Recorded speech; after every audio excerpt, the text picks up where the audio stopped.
Good evening, everyone. Glad here at Pepsi Center. Saturday, October 13th, 2018.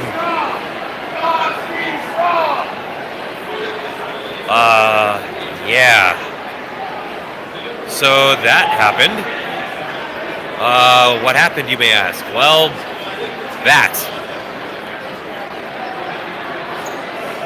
In the span of we'll say about 5 minutes of real time, the Avalanche went from a 2-1 lead to losing in overtime to the Calgary Flames by a score of 3-2.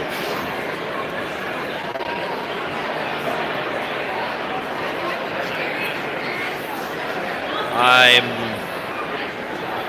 like a lot of, probably everybody that's not wearing a Calgary Flames jersey here at Pepsi Center. I am stunned at what I just saw tonight. Absolutely stunned. Let's go ahead and get to it. 11 seconds in, this looked like this was going to be a no-brainer. That the Avs were just going to put this thing to sleep right away. Nathan MacKinnon would score his 6th goal of the season at 11 seconds, getting the assists from Mikko Rantanen and Gabriel Landeskog. JT Compher would score just a little over 2.5 minutes later. Avs would lead 2-0 at that point. Avs were firing on all cylinders. Everything was looking great. And everything pretty much stayed that way for about half of regulation. After that, then the Avs decided, well, that was enough. We're done here. Because then the Flames took over.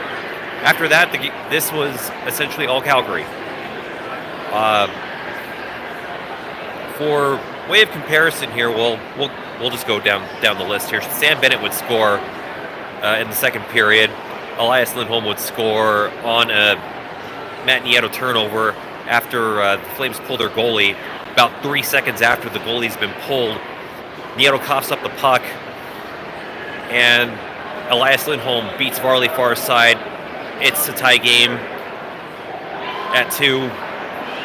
And then Johnny Gaudreau would get a breakaway after the Avs get caught all on one side of the ice. He beats Semyon Varlamov 5-hole, and there's your winner. Avs lose 3-2 in a game that they really should have won 2-1. But this game was lost after, aside from the fact that this game was they just gave this game away. They absolutely gave it away. I was trying to look for positives, and Semyon Varlamov was probably the best player from the opening faceoff up until Gaudreau beat him on the breakaway.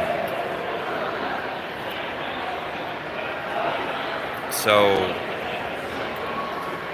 this is a puzzling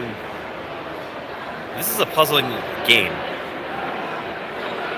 The Avs just went to sleep after the halfway mark of that second period.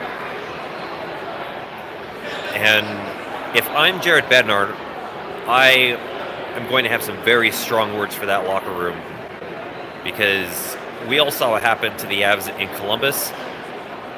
They had some mildly lukewarm play in that second period in Columbus when McKinnon and Soderberg would score to tie the game, and it was essentially all Columbus. The Avs were in it, and then they weren't. And they weren't in a bad way.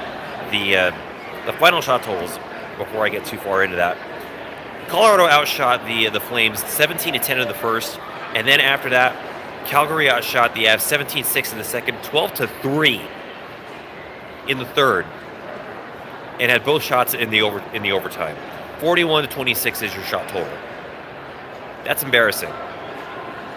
In a game that you should have won, maybe you would have been lucky to win it after playing the last half of regulation like that, and you would have given your goaltender all the credit he deserves for bailing up the team that just went out there and laid a whole bunch of eggs. But this was an awful way to let this game get away. Credit to the Flames. They worked hard to battle back from digging themselves an early hole and then coming back to eventually win it. But if you're the home team, you're heading out on the road to some really rough markets, and you're MSG on Tuesday to play the Rangers. You're in Jersey on Thursday to play the Devils. You're going down to Carolina on Saturday, and then back to Philly on that next Monday. This is going to be a big test for this team. This was definitely not the way to get some momentum going into that road trip. I'm just at a loss for words, a total loss for words on this, and I won't say it's panic time, but this game is how it finishes a concern. It's a big concern. So if there isn't anything less than a complete 60 minutes that are played on Monday, we're going to have even more questions to ask, and hopefully we have some answers. But tonight, that locker room should be completely disappointed in itself. And every single one of those players owe their goaltender an apology. And I'll go one step further. Varley owes an apology for that breakaway. It never should have happened. That's not his fault. But it's up to him to make that save. And ultimately, that save never happened. So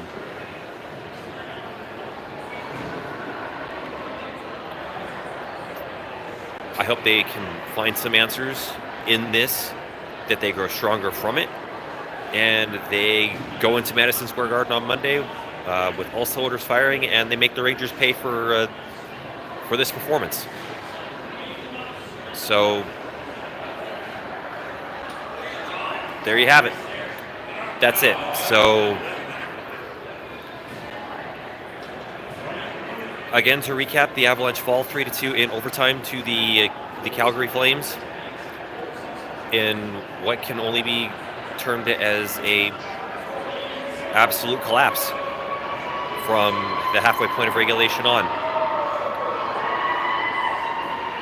4-game road trip. They're back here at Pepsi Center to face the Lightning next Wednesday.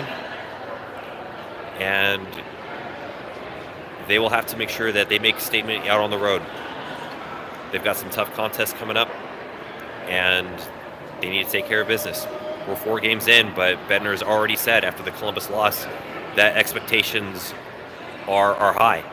They have to play a full 60. They certainly didn't do that tonight. So let's see them rebound on Monday, and hopefully they'll be able to make it work. Full 60 minutes. Anyhow, that's it for me. I'm going to go ahead and wrap up here. I will, again, be back with another pregame show coming up when the Avs host the Tampa Bay Lightning after the 4-game road trip is over. I appreciate all of you watching. For continuing coverage and conversation on tonight's game, head to BurgundyRainbow.com, join the Burgundy Rainbow Discord, and head to the GDT channel. And as always, stay tuned to BurgundyRainbow.com for all your Avalanche coverage throughout the 2018-2019 season, as well as coverage on the Colorado Eagles and other prospect coverage. Thank you all for watching. Oh, quickly before I wrap up, the Avalanche's AHL affiliate, the Colorado Eagles, did win tonight in San Antonio. That was a 3-1 victory. So that was there's a bonus, and I guess if I can leave you with something positive, there's that. The Eagles were able to at least soften the blow on Colorado girls hockey night here at the Pepsi Center.